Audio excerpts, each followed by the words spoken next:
Bonjour Jasper et bienvenue sur ce podcast et merci d'avoir accepté l'invitation de Cyclisme Performance Academy. Alors je rappelle que tu es entraîneur chez Arkea BNB Hotel et que tu as été formé en partie au moins en Belgique, ton pays d'origine. Donc on va parler avec toi de ta vision de l'entraînement et des différences que tu as pu noter entre ce que tu as découvert en France et ce que tu as pu apprendre finalement en Belgique. Mais avant ça, est-ce que tu peux te présenter un peu plus en détail? Ouais. Bonjour en premier temps et merci pour l'invitation et j'espère pendant la podcast répondre le mieux possible aux questions posées. Je suis Jasper Vaak, maintenant mon troisième année en Arkea BNB comme entraîneur.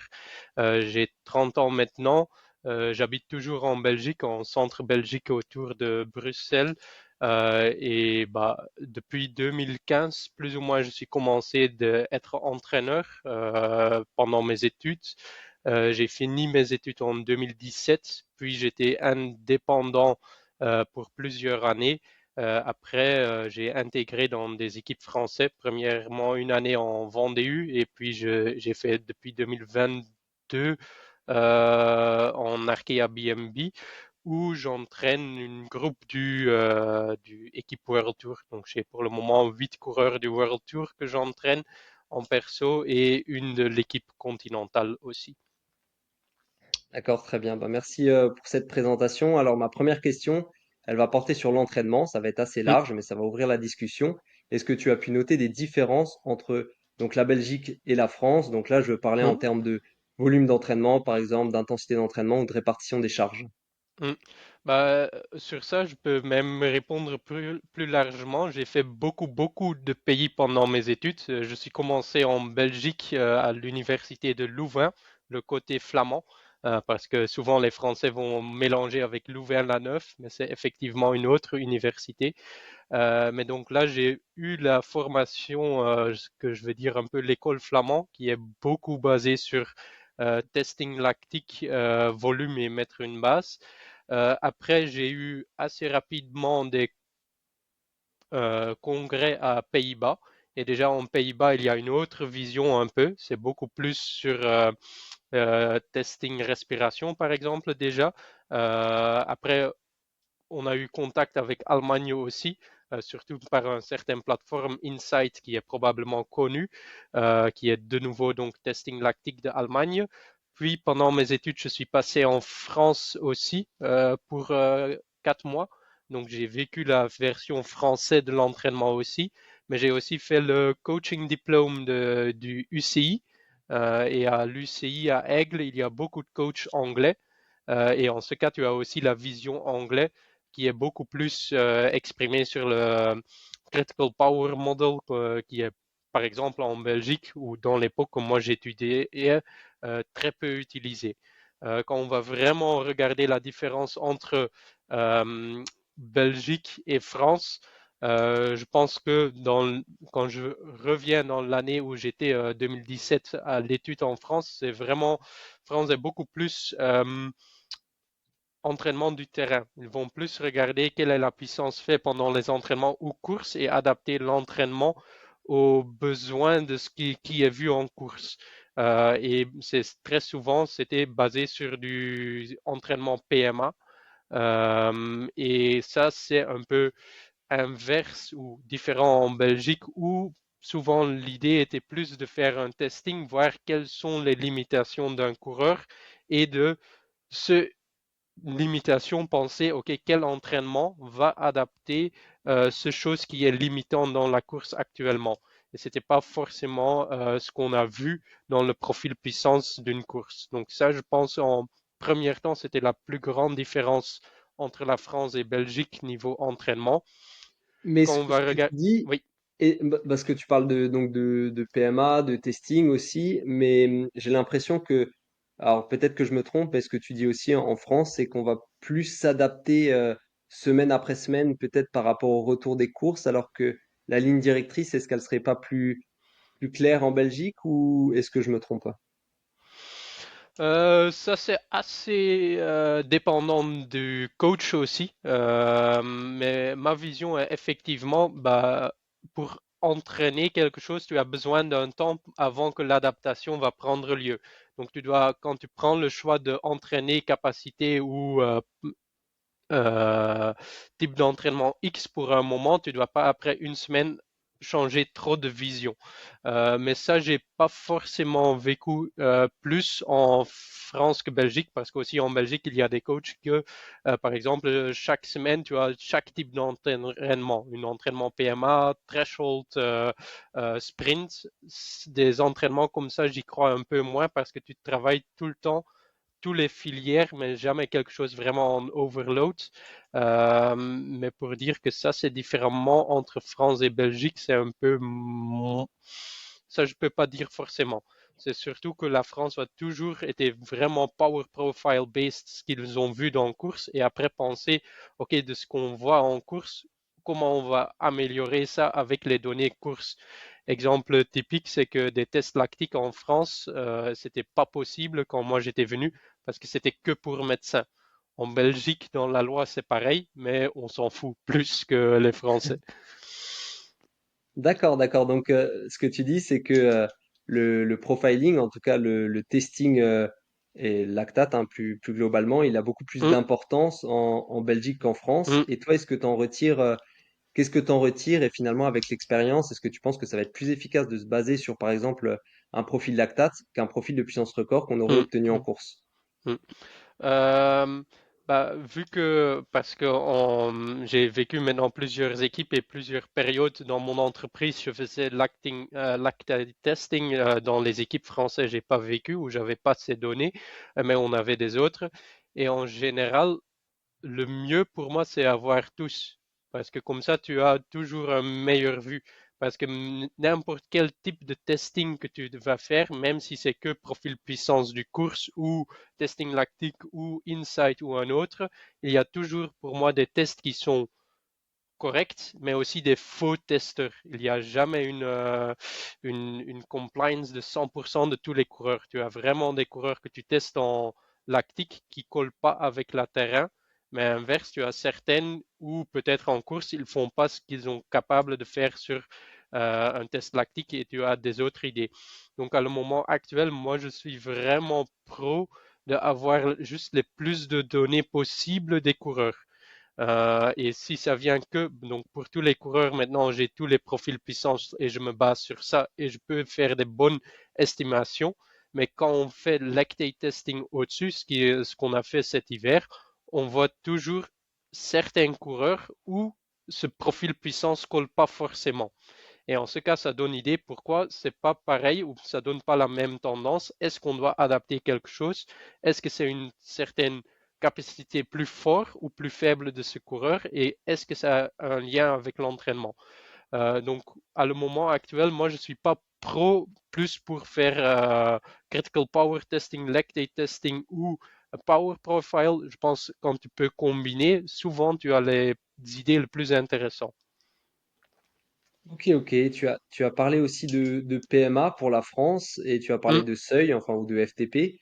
hum, Là aussi, tu vois une grande différence. Enfin, moi, j'ai l'impression qu'en France, on va plus facilement se baser sur la PMA pour, par exemple, définir les zones d'entraînement. Ça va être hum, différent, certainement à l'étranger. Qu'est-ce que tu peux, hum. qu'est-ce que tu en penses de ça? Bah, en gros, PMA ou surtout mettre des zones basées sur PMA, c'est pas fait en Belgique. C'est juste en général, bah, peut-être tout le monde qui, chez nous, c'est toujours presque basé sur les tests lactiques qu'on fait pour mettre les zones. Et je pense même dans l'équipe, j'ai jamais utilisé les zones basées sur un PMA. Et ça, j'y crois moins. Je pense pour ça, c'est très souvent intéressant de chercher Mark Burnley.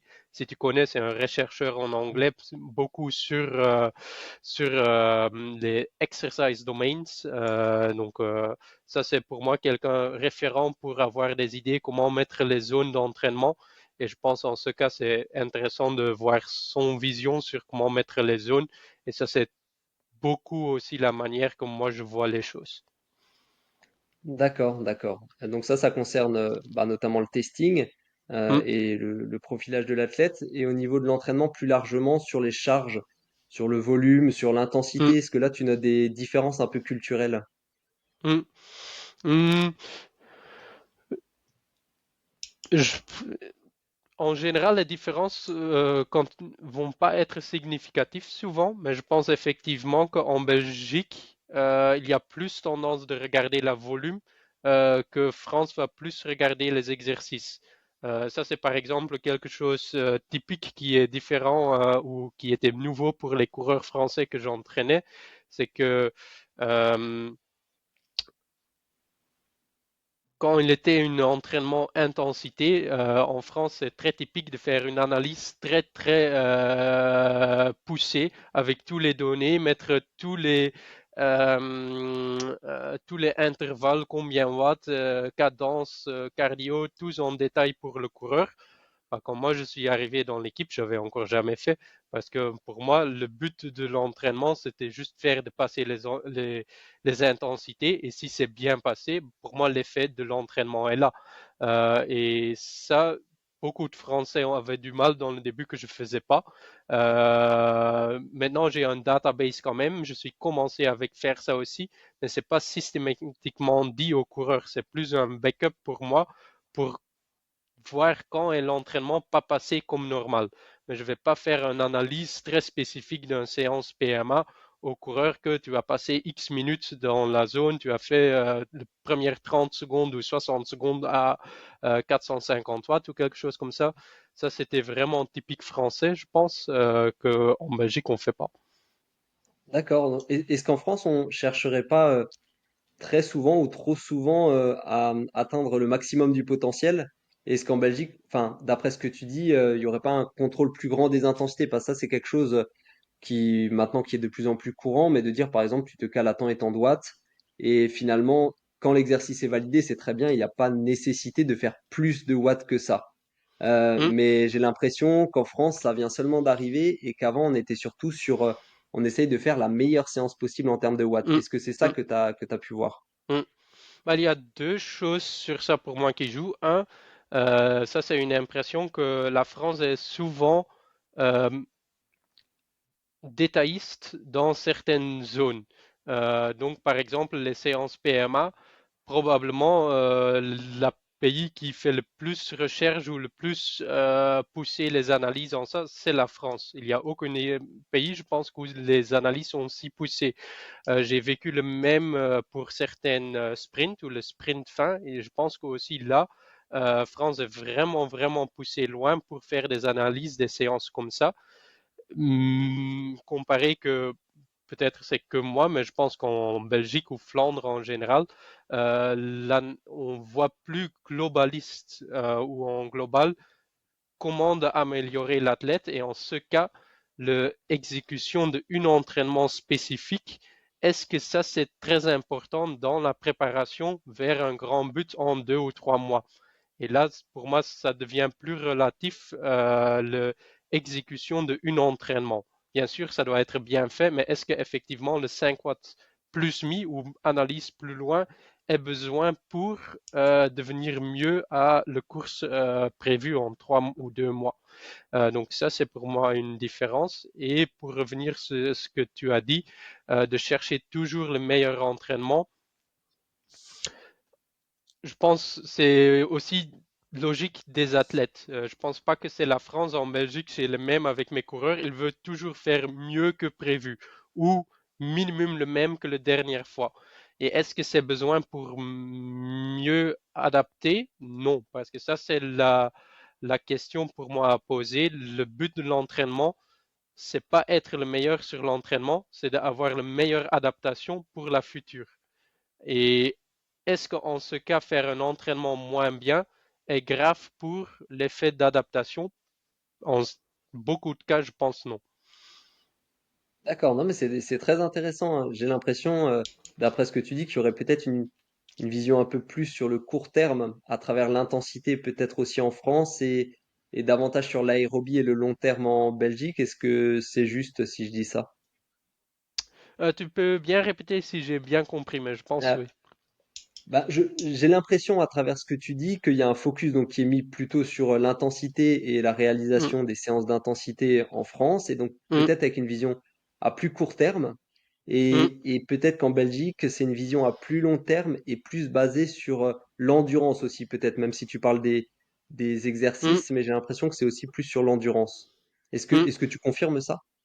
Oui, je peux suivre cette idée. Je ne sais pas si les coachs français ont forcément plus court terme focus, mais peut-être c'est un résultat de analyser beaucoup une séance, que tu vas plus être dans ce moment comparé avec bah, quand moi je parle avec mes coureurs d'un entraînement intensité, c'est déjà très souvent OK, mais c'est dans le but de évoluer vers cette ou cette capacité ou c'est pour entraîner ce palier-là pour passer le cap et pas pour être la meilleure séance du PMA qu'on a fait depuis 2 ans, par exemple. Parce que maintenant, pour beaucoup de coureurs, j'ai 2 années de données. Bah, c'est logique que tu peux pas battre tous les données de 2 ans déjà à chaque entraînement. C'est sûr, c'est sûr. Mais est-ce que toi, par rapport à ça, tu vas être donc davantage, enfin même par rapport au volume d'entraînement, est-ce que ça fait, alors c'est peut-être indirect comme raisonnement, mais est-ce que tu vas pousser davantage sur le volume d'entraînement? Et est-ce qu'en Belgique, on pousse davantage sur le volume d'entraînement ou est-ce que finalement tu retrouves pas de différence significative entre ce que tu as pu voir en France, alors, c'est pas toute la France bien sûr, et ce que tu Mm. as pu apprendre en Belgique? Mm. Surtout au niveau perso, mais je pense en général, je pense Belgique mis plus sur volume que la France. Quand nous, on a problème d'entraînement, je pense intensité, c'est le premier qu'on va diminuer ou pas trouver grave. Quand un coureur est pas dans phase avec ce qui est pensé, le premier que je vais voir pour diminuer, c'est l'intensité. Ou voir où on peut équilibrer ça et que après la volume. Donc c'est pour moi toujours priorité du volume de l'entraînement. D'accord, d'accord. Non, mais c'est encore une fois très intéressant. Et donc, au niveau des jeunes aussi, on peut en discuter peut-être, mais Mm. est-ce que finalement cette tendance, elle se retrouve aussi dans les jeunes catégories? Est-ce que finalement les jeunes Belges ont tendance à davantage rouler que les jeunes Français? Alors, je sais pas si tu as une vision là-dessus. Hmm, Ça, c'est encore du terrain où c'est hypothétique pour moi parce qu'il n'y a pas beaucoup de science sur le développement des jeunes et on voit une tendance déjà que les jeunes sont de mieux en mieux plus jeunes déjà dans le vélo actuel. Mais je reste prudent si c'est bon sur la longue terme. Euh, je- Honnêtement, en général, je trouve que France est très souvent très très bon chez les jeunes. Niveau championnat national, international, tout ça, souvent junior et espoir, la France est une nation très très forte maintenant et aussi les années avant. Donc je pense pas que niveau jeune, il y a mieux à trouver à l'entraînement qu'en Belgique comparé avec la France. Ça reste très souvent aussi une question de talent. Mais je pense que aussi déjà chez les jeunes, il y a peut-être un peu plus focus sur volume chez les Belges. Mais est-ce que c'est bien pour le développement d'un jeune? Ça, on peut discuter parce que volume, tu peux ajouter à n'importe quel âge et normalement, allez, n'importe, c'est un peu exagéré, mais tu peux mettre plus tard et ça va probablement réagir. Pour moi, c'est pas d'hasard que Roglic, Crudy est arrivé très tard dans le vélo, commencé le volume et est quand même devenu un des plus grands moteurs. Et chez les féminins, on peut le dire le même d'une Annemiek van Vleuten. Elle a commencé plutôt tard avec du vélo, mais la réaction volume est toujours arrivée. Donc, est-ce que en ce cas, un volume déjà très focus à 16 ans, 18 ans sur volume est bénéfice pour à 23 ans, 25 ans, être performant quand tu es pro, ça, je ne suis pas convaincu. Et D'accord. j'ose même à dire que pour le moment, l'impression que j'ai, c'est que les plupart des champions étaient très non structurés en tant qu'être junior. D'accord, non, mais c'est ça aussi, c'est intéressant. Moi, c'est une réflexion que je peux avoir également. Par contre, ce qu'on voit, ça c'est plutôt factuel, c'est qu'en Belgique, là, il y a une génération assez dorée. Alors, on voit des sprinteurs ou des coureurs de classique, ça c'est, Mm, on va dire que c'est assez habituel, mais on voit aussi des jeunes grimpeurs qui arrivent. Alors, bien mm, sûr, Evenepoel, Uijtebroeks, alors peut-être que j'écorche un peu son nom. Hmm. Mais pour toi, qu'est-ce qui fait la différence entre justement peut-être hein, la Belgique et la France? Est-ce que c'est juste une question de chance, cette génération qui a l'air un peu exceptionnelle, ou est-ce que derrière, il y a un travail spécifique qui est fait, je sais Hmm, pas, dans hmm, le hmm. recrutement, peut-être dans Oui, l'entraînement ça aussi? je peux aussi répondre. Evenepoel, un talent comme ça, c'est exceptionnel. Je pense c'est comme un Pogacar ou quelque chose comme ça. C'est juste, ça arrive et n'importe ce qui arrivait. Evenepoel n'est pas de très loin de chez moi. Il est aussi de région Bruxelles. Et je pense son cinquième course qu'il fait comme junior 1, il gagne déjà. Il a gagné le championnat chrono régional avec un temps qui était meilleur que les espoirs quand lui, il était junior. Lui, il était différent, c'était clair dès qu'il a pris le vélo. Mais en général, il y a un changement dans Belgique depuis, je sais plus, je pense que c'était 2015 que c'est commencé. La fédération nationale est vraiment commencé un programme grimpeur. Donc maintenant, chaque année en Belgique, la fédération nationale euh, demande à tous les coureurs de faire un testing lactate qui est envoyé vers la fédération. La fédération va faire une analyse de ces tests. De ce groupe, il y a pris 50 à 100 coureurs qui sont testés dans les Ardennes sur des montées. Et sur ce groupe de 50 coureurs qui sont testés dans les Ardennes, il y a 10 prix qui vont voir comme haut potentiel de devenir grimpeurs. Et de là, ils vont faire plus des courses sélection nationale montagne ou même des stages montagne avec la fédération nationale. Et quand on va voir les Belges qui sont passés là, bah, logiquement, c'est beaucoup ceux qui sont passés pro. Mais je pense que ça pousse beaucoup aussi les jeunes pour aussi tester la montagne. Comparé avec il y a 20 ans quand c'était pas là, bah, tous les Belges, c'était que Tombone qui était l'exemple. Et quand tu commençais, même si tu avais 50 kilos, le seul course que tu avais, c'était, Crudy, le kermesse autour de l'église qui était tout plat. Et on n'allait pas voir les courses en Wallonie parce que c'était trop loin. On n'allait pas voir les Nations Cup plus loin. Maintenant, il y a vraiment une sélection au niveau national et donc beaucoup plus de coureurs sont motivés pour devenir grimpeurs.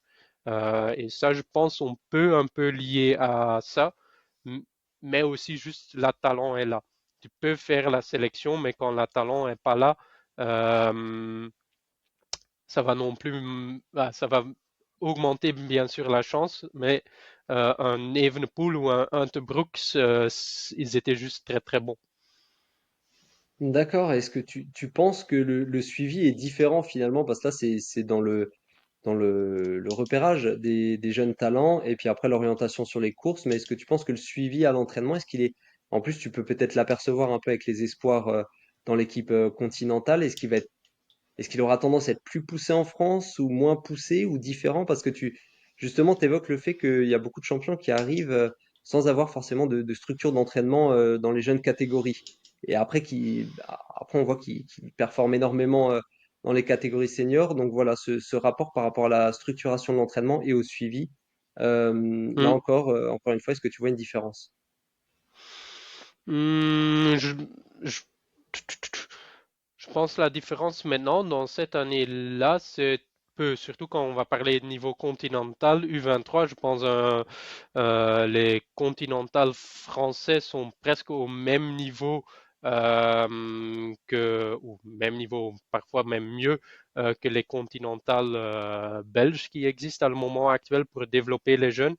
Euh, mais je pense en général, l'attitude souvent des Belges est jeune plus pro du coureur, du point de vue coureur, que les jeunes français. C'est surtout basé sur les jeunes que j'ai connus parce que maintenant je suis déjà 3 ans dans les structures professionnelles.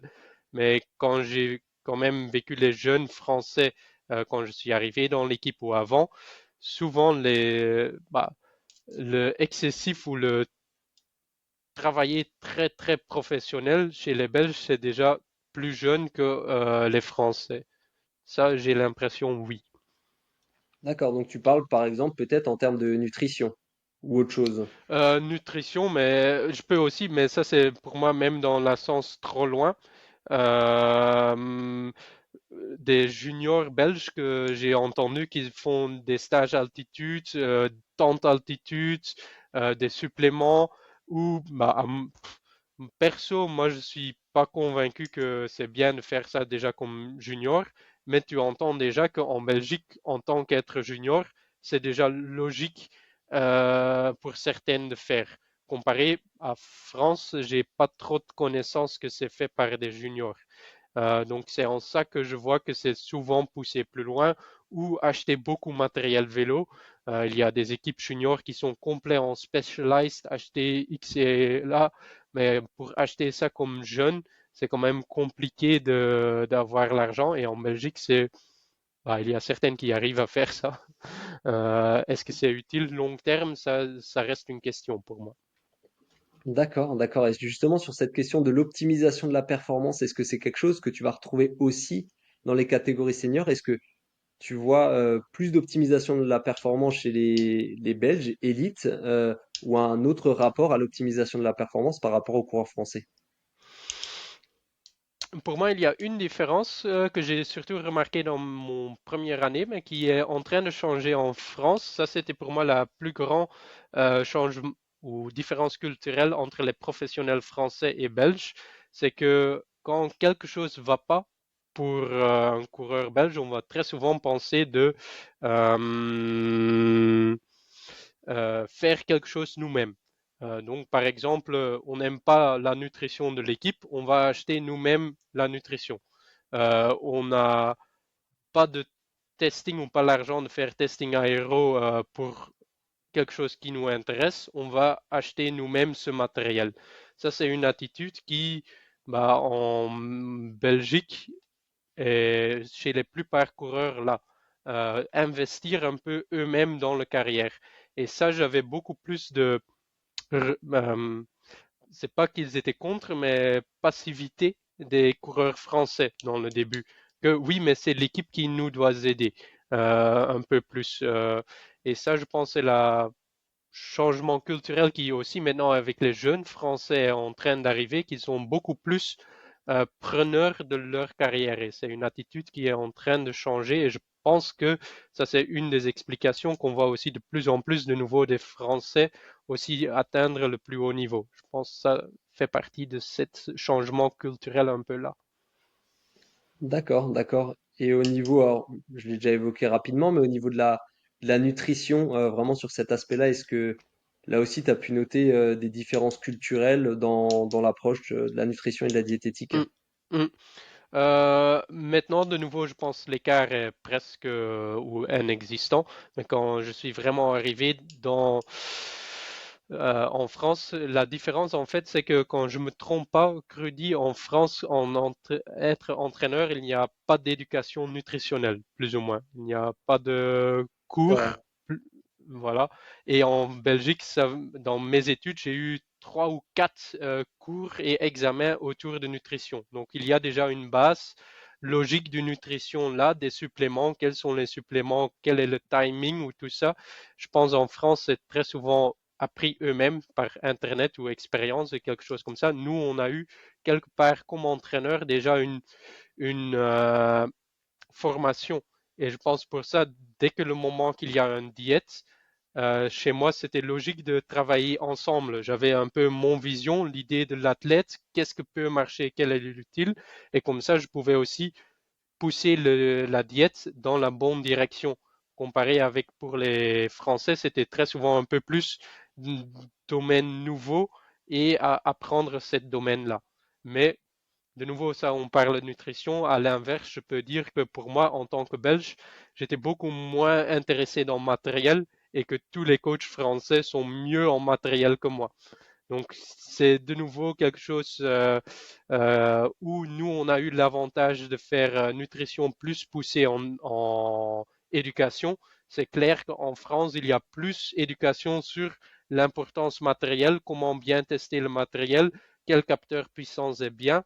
Bah ça, honnêtement, dans mes études, j'ai pas eu.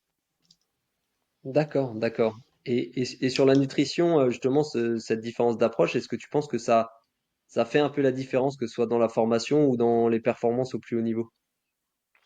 Euh, je pense oui, parce que simplement dit, tu sais, tu fais l'entraînement, mais tu as besoin de l'essence pour, et le mieux que l'essence est, probablement le mieux que tu vas réagir. Donc quand tu as un coach ou un cadre qui peut mieux structurer ça, les effets de l'entraînement vont devenir mieux, mais aussi l'effet sur course va devenir mieux. Ça, c'est de certaines équipes la raison pourquoi ils étaient mieux dans le passé ou même maintenant. Pour moi, c'est vraiment une des explications de ce qu'on voit. Et est-ce que tu penses que justement tu parles d'essence pour alimenter entre guillemets le moteur de l'athlète? En tout cas en France, chez les jeunes, alors maintenant c'est en train de changer, en tout cas je l'espère, mais il y a une tendance à vouloir être le plus maigre possible. Alors moi c'est une Mm, tendance que je cautionne pas vraiment, ou pas du mm, tout, mais on a cette tendance-là. Alors est-ce que ça évolue ou pas, ça c'est difficile à dire, mais est-ce qu'il y mm, a cette même tendance en Belgique ou au contraire est-ce que c'est différent? Est-ce qu'on va plutôt viser les bons apports alimentaires pour suffisamment apporter d'énergie pour bien mm, s'entraîner derrière. mm. Les deux existent aussi en Belge. Tu as une obsession parfois avec poids. Et il y a toujours des athlètes qui sont sur la limite d'être en santé. Ma vision perso en ça, c'est que surtout pour les jeunes, c'est une mauvaise idée. Parce que crudi, quand tu vois la puissance actuelle qui est mise en montée, tu dois premièrement avoir un moteur extrême pour suivre ça. Et quand tu es jeune, tu dois déjà faire attention à poids très fortement. Probablement, tu vas juste pas développer le moteur besoin pour suivre les meilleurs. Et ça, je veux dire, c'est pas scientifique, mais c'est une tendance que je vois. Je pense que Rudy, les coureurs très très légers, moins que 55 kilos, pour moi, probablement, c'est impossible de gagner un grand tour, par exemple, parce que dans certains autres domaines qui sont pas la montagne, si c'est chrono, si c'est bordure, si c'est pas exagérer l'utilisation d'énergie pendant les 21 jours, je pense pour les très légers, c'est plus compliqué de quelqu'un qui est autour de 60 à 65 kilos, qu'on voit qui sont souvent la range du poids des vainqueurs grand tour. Donc trop léger, pour moi, c'est aussi une limitation, déjà aussi pour la santé. Donc je pense en jeunesse, tu ne dois pas être trop gros, il y a aussi l'inverse, mais je pense avoir une certaine marche en train d'être junior et même espoir, c'est bien. Comme ça, tu sais, les années où tu sens que le moteur est développé, que tu es capable de faire une semaine World Tour bien ou 3 semaines World Tour bien, parce qu'après, tu dis, on va diminuer le poids, la poids au minimum et peut-être l'année après encore un peu moins. Pour moi, ça, c'est l'évolution le mieux à suivre. D'accord, bah, très intéressant encore une fois ce point de vue que je partage complètement. Puis tu as parlé aussi de complémentation à un moment donné, que vous Mm, aviez des cours sur le timing pour prendre les mm, différents compléments. C'est vrai qu'en France, c'est un peu plus compliqué. En plus, il y a ce rapport un peu ambigu à la complémentation où des fois on va lier ça un peu au dopage.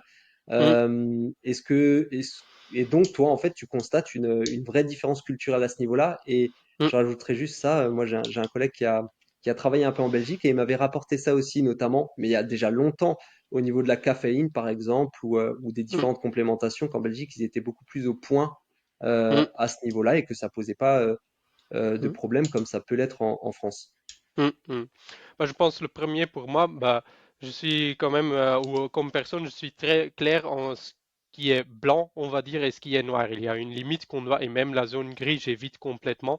Mais il y a des compléments qui sont reconnus par l'IOC pour être OK de prendre. Donc, le centre olympique a reconnu 5 suppléments pour le moment, ce qui est caféine, créatine, bêta-alanine, bicarbonate et nitrate. Ce sont les 5 reconnus par l'IOC pour être bénéfices pour performance, dépendant quel type de performance, et qui ont normalement aucun impact pour la santé. Et donc, en ce cas, si ça existe et que pour certains coureurs ou en certaines conditions, ça peut être utile, on doit être capable de les bien utiliser. Donc ça, c'est effectivement formé et ça, je supporte par les gens qui sont mieux éduqués que moi, donc les diètes et le médecin décident plus ou moins, mais je suis aussi au courant pour quel coureur ça peut être utile, qu'il ne fait pas des erreurs timing, parce que souvent le débrief course, ça va être avec l'entraîneur. Donc quand je reçois des signes digestifs ou des signes de pas bien faire les compléments, je peux déjà évoquer vers les diètes. Est-ce que c'est logique? Est-ce qu'il a bien pris? Parce que je doute si c'est bien passé. Donc ça, c'est effectivement vrai. Et sauf ça, je pense en général, en Belgique, on est un peu plus ouvert en ça, niveau complément. Je pense le complément maintenant le plus discuté, c'est les cétones. C'est un des suppléments encore pas reconnus et où il y a beaucoup de discussions. C'est étudié souvent dans l'université où moi j'ai fait mes études en Louvain. Donc quand tu vas chercher, beaucoup des études sont de Louvain. Euh, Bah, déjà, niveau performance, on peut encore discuter la bénéfice, mais c'est probablement là. Mais le grand argument que j'ai souvent entendu en France, c'est que c'est mauvais pour la santé. Mais à le moment actuel, il n'y a pas de preuve non plus. C'est même testé dans des conditions inverses que c'est mieux pour la santé. Donc en ce cas, c'est effectivement que là, en Belgique, l'esprit est plutôt pourquoi pas faire quand il n'y a pas de signes négatifs, ou en France, ça va plutôt être on ne connaît pas, donc c'est sûrement négatif, quand ça c'est clair. Ouais, ouais, ouais, bah est-ce que ça d'ailleurs tu le retrouves aussi sur d'autres aspects de la performance comme l'entraînement? Enfin, en France, on a tendance à dire qu'on est assez fermé aux nouveautés et qu'on a Hmm, tendance à bloquer dans un premier temps et à attendre de voir comment ça se passe à l'étranger avant d'adopter certaines hmm. nouveautés. Est-ce que tu le constates aussi dans l'entraînement notamment? Les nouvelles méthodes, par exemple, Je, qu'on peut je pense découvrir pas parfois. que comme flamand c'est le bon à répondre ça parce qu'on est assez têtu nous-mêmes aussi et assez fermé aussi. Donc je pense que c'est assez culturel lié. Donc quand tu es formé, moi j'ai eu une formation flamand surtout dans l'université. Ça reste quelque part la grande ligne que moi j'ai connue comme jeune et donc ce que tu crois quelque part. Et c'est donc très difficile toujours pour avoir un avis différent ou vraiment qui va adapter ce ligne que tu as eu. Et c'est probablement en France le même quand tu as eu 5 ans d'études dans une science de l'entraînement, c'est difficile de voir qu'une autre méthode est forcément mieux ou utile ou un bon complément. Parce que bah, on peut non plus dire que la méthode française ou quelque chose ne marche pas. Même pour en Belgique, on ne peut pas dire que c'est le euh, Holy Grail, le sacré méthode qui existe. Non, il y a maintenant beaucoup de Belges qui marchent bien, mais c'est pas forcément l'entraînement belge qui fait ça. D'accord, d'accord. Et il y a un point qu'on n'a pas encore abordé, c'est l'aspect mental. Alors, Mm, t'es pas préparateur mental, mais bon, en tant mm. qu'entraîneur, je pense que tu as largement un avis là-dessus. Est-ce que là aussi, tu vois une différence culturelle entre la France et la Belgique, par exemple, sur l'approche des compétitions? Mais ça peut être sur d'autres choses. Hmm. Je pense, hmm, je pense souvent quand même il y a plus une plan d'action en course pour les Flamands que euh, en France plus l'idée on verra où on va voir pendant la course. Cette attitude est un peu plus en France que en flamand, mais de nouveau, ça dépend de personne à personne et tout ça. Mais quand Bien sûr. je dois généraliser, je vais dire que les plupart de les coureurs flamands que j'ai entraînés ont beaucoup plus clair une idée de qu'est-ce qu'on va faire en course quand, comparé avec les Français qui peuvent plus être un peu, oui, on voit la situation. Euh, mais de nouveau, est-ce que c'est mieux ou pas mieux? C'est de nouveau juste une partie là. Euh, Sauf ça, bah, je pense honnêtement là la différence entre Flandre et France est peu. Je pense on est peut-être les deux pays le plus fous du vélo du monde. Et donc, quand tu es bon en France ou en Belgique, le pression média et équipe devient très vite très haut. Euh, et en les deux sens, quand tu es bon, tu es directement un vedette incroyable, même si tu gagnes qu'une course ou quelque chose. Mais quand tu marches une semaine pas ou tu fais une course moins bien, c'est immédiatement ah oui, tu es pas bon, papa, ta, ta, ta. Donc je pense que ça c'est quelque chose qui est plus difficile en France et Belgique que dans les autres pays, que tu as beaucoup plus rapidement des extrêmes des supporters, médias et équipes sur la performance des coureurs. L'autre que pour nous deux pays, pour moi, est différent comparé avec les autres pays, c'est qu'on a juste beaucoup plus de équipes qui existent. Et je sais non plus si c'est forcément bien, parce que c'est un avis aussi. euh, pour moi, pour devenir champion, très souvent, la route est une route difficile. Il n'y a pas de route facile pour devenir un champion. Mais en France ou en Belgique, quand tu es talentueux en Belgique, tu peux signer 4 ou 5 équipes professionnelles et en France, 5 ou 6. Et même si tu marches pas ou si tu changes pas l'attitude, bah, pas grave, tu as l'autre équipe que tu peux signer parce que tu es le plus grand talent du pays ou un des plus grands. Et ça a mis beaucoup moins responsabilité, je pense, sur la coureur comparé avec les plupart des grands champions de maintenant viennent des pays où il n'y a même pas d'équipe professionnelle et donc qui ont vraiment eu du battre et avoir eu un chemin difficile pour arriver chez les professionnels. Et je pense que ça a aussi aidé pourquoi ils sont plus, je vais dire le mot motivés intrinsèques eux-mêmes pour devenir le champion. Comparé avec en Flandre, France est souvent poussé par l'environnement. Et tu penses que c'est ça qui pourrait jouer éventuellement, enfin tout ce que tu as pu dire dans le fait que bah, en France on attend depuis très longtemps un successeur à Bernard Hinault pour le Tour de France et en Belgique c'est la même chose. Alors je sais plus quel est le Mm. dernier Belge qui a gagné le Tour de France, mais il me semble que c'était avant Lucien Bernard Van Hinault. Est-ce Impe. que Ouais. ah, d'accord. Et enfin, est-ce que tu penses que justement ce jeu de pression, de motivation intrinsèque, tout ça, est-ce que ça peut être une partie de l'explication Mm. de l'absence de Français et de Belges récemment au palmarès du Tour de France? Mm. Je pense que c'est une partie, mais il y a plusieurs explications en ça, parce que quand on va dans la période que moi j'ai pas vécu activement, parce que je suis assez tard commencé à suivre le vélo, 2010 plus ou moins, c'était la première fois que j'ai vraiment regardé le Tour de France en détail, mais les années avant, c'était quelque chose d'autre qui décidait qui gagnait ou qui gagnait pas.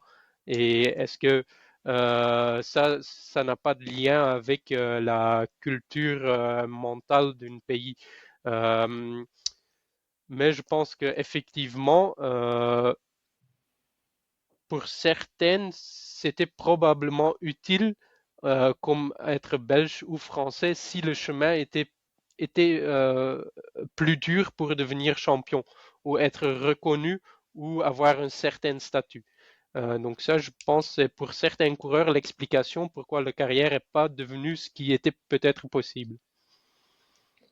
D'accord, très bien. Ben, merci pour ton avis, en tout cas sur tous ces points. Là, on a beaucoup parlé de la différence entre la Belgique et la France, avec le recul qu'il faut prendre hein, par rapport à cette discussion. Bien sûr, Mm. tu n'es pas la Belgique Non, et puis tu connais pas toute la France, forcément. Mais en tout cas, non. c'était très intéressant. Mais maintenant, j'aimerais qu'on parle peut-être un peu plus, tu l'as déjà fait, hein, mais de ta manière à toi d'entraîner, de ta Mm. vision des choses, justement, avec un peu ce melting pot Belgique-France, mais tu as vu des choses, donc tu Mm. l'as dit, en Mm. Hollande, en Allemagne. Et puis Mm. après, tu as ta vision tout simplement personnelle aussi de l'entraînement. Mm. Donc pour initier la discussion, alors c'est peut-être une question un peu bateau, un peu large, mais pour toi, qu'est-ce qui va faire la différence entre un plan d'entraînement, une préparation qui va moyennement se dérouler et une préparation qui va très bien se dérouler? Alors là, je te parle en termes d'entraînement, de nutrition, Mm. psychologiquement, Mm. etc. Mm. Bah, Moi, je suis assez basé sur la science, donc je vais beaucoup lire et ça, c'est quelque chose que j'advise à tout le monde d'essayer de lire et quand tu fais des plans, de aussi regarder dans tes données pour trouver des tendances. Mais quand je dois maintenant répondre à ça, Rudy, quand on va voir en science qui est montré pourquoi marche de performance, on ne sait pas beaucoup. On ne sait vraiment pas comment préparer au mieux. Quel est le chemin optimal pour préparer le Tour de France? Pour moi, personne ne peut répondre.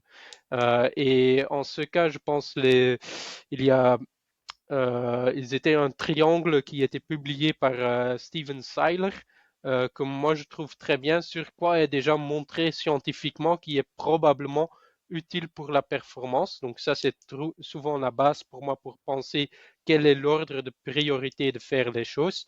Et le deuxième, ce qu'on souvent oublie, bah, l'exemple maintenant, c'est un peu beaucoup en sciences, on parle maintenant de polarized training, pyramidal training, quel type d'intensité, est-ce que c'est PMA, est-ce que c'est threshold, est-ce que c'est PMA long, est-ce que c'est PMA court? Bah, quand on voit la globalité du science, c'est juste faire des intensités qui est montré pour être bénéfice, n'importe quel type. Et c'est même ce qu'on voit entre les équipes les plus performantes, les intensités faites par équipe X sont pas les mêmes que intensité équipe E et non plus que équipe Z, mais ils sont tous performants au Tour de France. Donc, est-ce qu'il y a une intensité sacrée ou une intervalle sacré pour le moment? Pour moi, non. Effectivement, pour moi, pour le fait qui fait qu'un plan d'entraînement marche, il y a maintenant deux choses pour moi qui font. Un, c'est que le coureur doit croire l'entraînement qu'il fait même si c'est parfois du entraînement mauvais, on va dire, entre guillemets, ou que moi, je n'y crois pas, mais quand le coureur y croit, ça va marcher. Et deux, le coureur en globalité doit être heureux, parce qu'autrement, ça va non plus marcher pour moi. Heureux et santé, les deux. Donc, un exemple de ça, c'est certains pays ont une vision d'entraînement différente que moi en Belgique. Les Français, pas trop honnêtement, mais par exemple, l'Italie a un entraînement différent que nous, plus sur intensité. Bah, c'est par écouter et adapter les entraînements au ce effet-là que les coureurs ont plus confiance dans leur entraînement, ont donc plus être heureux de leurs entraînements faits.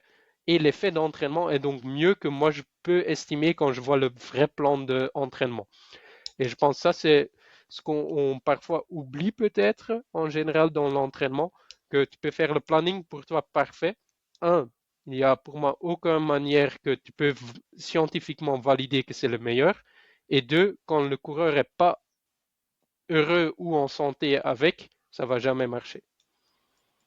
Ouais, d'accord, d'accord. Mais là aussi, c'est très intéressant et c'est une vision que je partage totalement. Donc pour toi, en fait, parce que des fois, et notamment les débutants, je trouve, se concentrent sur l'optimisation de l'entraînement. Vont chercher un peu l'entraînement magique Hum, et vont jouer, par exemple, tu parlais des zones d'entraînement avant. Est-ce que ma zone d'endurance est 5% en dessous, 5% au-dessus? Et en hum, fait, moi, ma vision des choses, c'est que il y a des bases de l'entraînement qu'il faut respecter. Et hum, si on les respecte, on a fait 80%, on va dire 80% comme ça, mais du travail et que finalement, hum. avec un plan bon, mais sans être optimal, on peut déjà avoir des résultats très importants si on croit à ce plan et puis effectivement si on est en bonne santé et que psychologiquement ça va bien. Je dis même plus que 80%. D'accord, donc en revenant justement sur ça me fait repenser à la fameuse pyramide de Seiler. Hum, Est-ce que tu peux nous en parler un peu plus ou en tout cas de toi, tes basiques, les choses qui pour toi font la base de l'entraînement et celles qui sont hum, peut-être un peu moins importantes. hum, hum. Euh, le base, en bas, c'est frequency d'entraînement, fréquence d'entraînement et la volume d'entraînement. Et ça, on peut, avec la science qui existe maintenant, plus ou moins dire, on voit que les plupart des coureurs pros sont autour de 1000 heures d'entraînement, certaines plus haut, certaines un peu plus bas. Mais avec 500 heures, c'est pas possible de gagner le Tour de France. Ça n'existe plus. Donc, tu dois arriver à un volume suffisamment. Et il y a aussi la même graphique qui existe je pense c'est en Australie, entre le volume ou les unités de l'entraînement et la capacité mitochondrie. Donc ça, c'est pour moi scientifiquement validé. Donc quelque part, on doit optimiser le volume de l'entraînement. Le même est montré pour intensité. On sait que intensité fait des adaptations positives pour les mitochondries et cardiovasculaires. Donc, on doit le faire. Mais quel type d'intensité? En gros dit, on ne sait pas. On sait juste que plus ou moins la distribution doit être 90% endurance et 10-15% haute intensité. Mais quel type d'intensité, on peut déjà pas dire. Et ça sont en gros déjà les deux grandes choses que moi je regarde et que quand ça c'est bien fait, pour moi 90% de l'entraînement est fait. Et quand tu parles justement d'intensité de 90-10 ou de 80-20, 85-15, est-ce que c'est en termes de répartition de la charge sur la semaine par rapport au volume ou est-ce que tu vas aussi répartir ça par rapport aux séances, par exemple, se limiter à 2-3 séances d'intensité ou est-ce qu'on peut avoir ce 80-20 en faisant 5 fois dans la semaine des intensités? Voilà, Hum, quel est ton hum, avis hum. là-dessus? Ça, c'est un avis perso, donc ça, c'est quelque chose que je vais pas dire comme scientifiquement validé. Euh, j'ai eu ou croisé une étude, mais de nouveau, c'est que une étude où c'était montré que deux interval trainings per week étaient donc deux entraînements intervalles par semaine étaient mieux que 5 fois par semaine. Et donc ça, c'est effectivement quelque chose que je utilise moi-même, c'est que en général, max 2, peut-être 3, mais ça c'est déjà rare, high intensity trainings par semaine et pas plus. Donc ça c'est vraiment utilisé et les autres sont plus euh, focus endurance.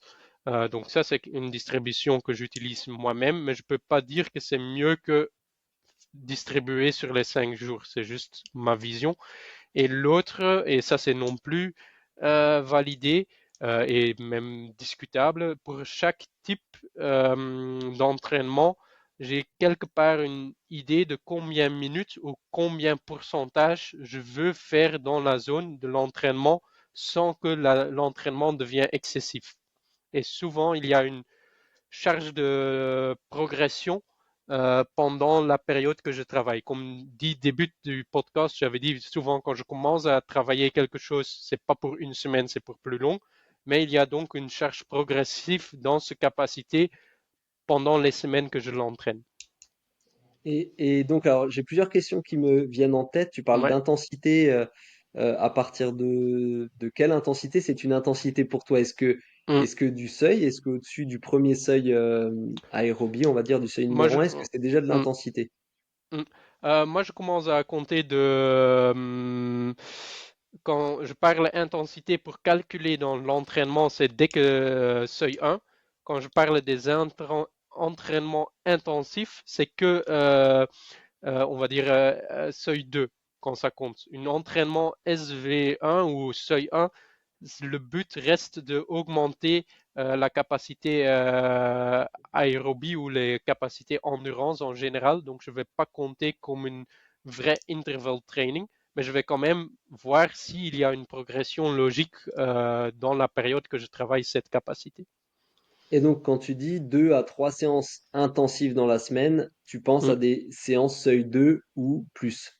PMA, sprint, course, parce que ça peut aussi compter comme un entraînement intensif vu.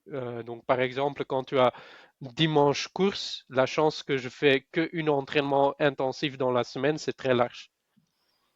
D'accord, d'accord. Et, euh, et justement, tu parlais du temps de soutien, on va dire, à une intensité durant l'entraînement, que tu vas l'augmenter durant ton cycle. Donc, ça veut dire que toi, tu vas, par exemple, si on part sur un cycle au seuil 2, hein, grosso modo, Mm, euh, tu vas partir sur une durée au seuil 2, et après, tu vas augmenter cette durée, mais par contre, tu vas pas nécessairement augmenter l'intensité durant ce cycle. mm, mm, mm. Oui, c'est ça. Très souvent, c'est ça, mais euh, déjà, par exemple, pour SV1, j'y crois pas que augmenter, c'est bon, parce que très souvent, SV1 reste assez stable et c'est par faire plus longue la durée que c'est utile. Pour SV2, tu peux déjà plus discuter. Est-ce que tu veux faire plus temps à SV2 ou aller plus haut? Donc là, je trouve discutable quelle est l'adaptation que tu veux faire. Et pour PMA, c'est très souvent même inverse que je vais diminuer la puissance, mais augmenter le temps que tu peux tenir PMA, donc par faire des intervalles plus longs. Donc c'est même dépendant de quel type d'intervalle. Et une question, moi, que je me pose régulièrement, c'est au niveau de l'intensité en endurance. J'ai remarqué qu'il y avait des athlètes ou des coachs qui vont dire que les séances d'endurance, on est assez bas en endurance. En France, sur une échelle de 7-9 zones, on va être plutôt en zone 1. Et il y a d'autres entraîneurs qui vont populariser la fameuse zone 2, comme par exemple Mhm, Inigo San Milan. mhm. Comment toi, tu répartis zone 1, zone 2 en endurance dans tes entraînements? Est-ce que tu es plutôt typé endurance à très basse intensité ou est-ce que tu vas proposer beaucoup de séances en zone 2 ou autour de la zone 2? Euh, pour répondre correctement, je vais dire, moi je connais aucune science autour qu'elle est optimale. Donc on peut, pour moi, pas répondre. Même si San Milandi s'est montré que zone 2 est optimale, niveau pour être plus performant, moi j'ai pas de preuves. Presque cru dit, je pense euh, la différence performance haut niveau, c'est combien kilojoules tu peux brûler en endurance et ça sera utile. Donc quand tu peux faire plus kilojoules en 200 watts qu'à 250, probablement l'effet d'entraînement de se durer beaucoup plus long à 200 watts va être pour adapter le corps aérobiquement plus fort que le zone 2 qui va être beaucoup plus court en durée. Moi-même, j'utilise plutôt, bah, je suis entre les deux. Je suis pas fan de rouler trop bas parce que je pense que c'est un peu comme demander à un coureur ou même quelqu'un juste en forme, on va promener 5 heures. Il ne va pas être d'effet d'entraînement pour moi. C'est pas mauvais de le faire, mais il n'y a pas d'effet d'entraînement. Donc tu dois pousser un minimum pour avoir une adaptation. Mais dès que tu passes ce puissance minimum, il n'y a pas pour moi du science pour dire ah oui, mais ton minimum est 150, 200 c'est mieux et 250 c'est encore mieux que ça. Non, en général, donc pour moi, les coureurs vont faire en ce cas 200 en moyenne.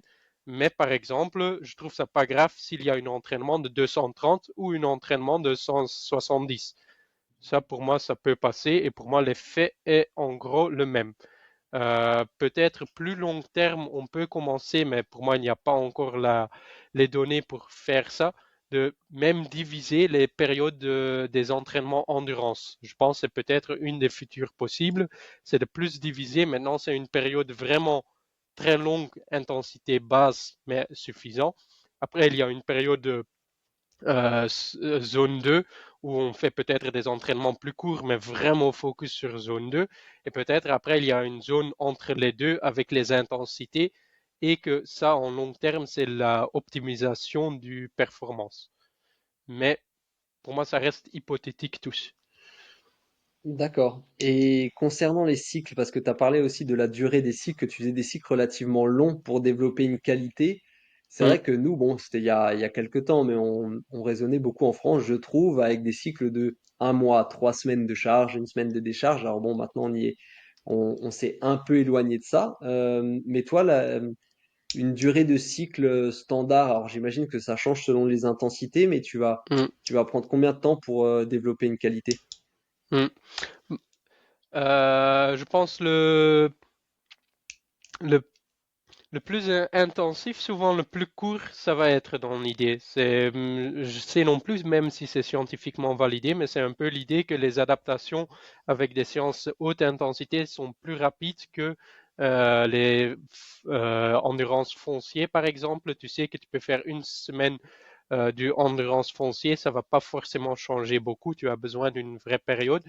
Et je pense en général pour les vraies bases, je pense 8 semaines j'ai besoin. Pour les plus hauts, c'est 4 semaines avant que je pense qu'il y a des adaptations vraies là.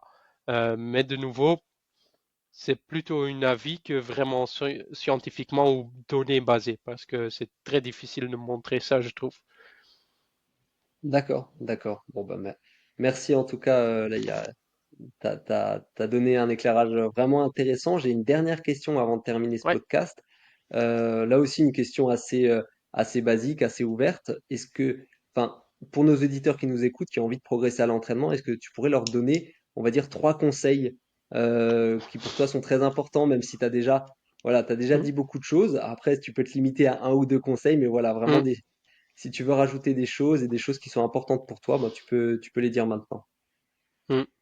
Bah, je vais répéter ce que j'ai dit il y a un moment. Essayer d'être heureux avec ce que tu fais, parce qu'autrement ça va pas marcher. Ne te force pas à faire un programme idéal quand tu es pas heureux dans ta vie. Euh, Deux, pense bien aux bases. C'est très souvent que faire les choses simples font le plus effet. Et c'est pas les choses cool ou fancy ou trending qui vont faire la différence, c'est les choses basiques. Euh, et trois, essaye de faire des consignes informées ou des décisions informées. Ou quand tu fais un plan, essaye d'être informé pourquoi c'est pas marché ou n'a pas marché. J'aime pas quand les coureurs, ah oui, ça n'a pas marché, c'est nul et voilà, mais ils n'ont pas regardé pourquoi. Essaye de comprendre parce que c'est que dans les erreurs que tu vas progresser pour la prochaine fois faire mieux.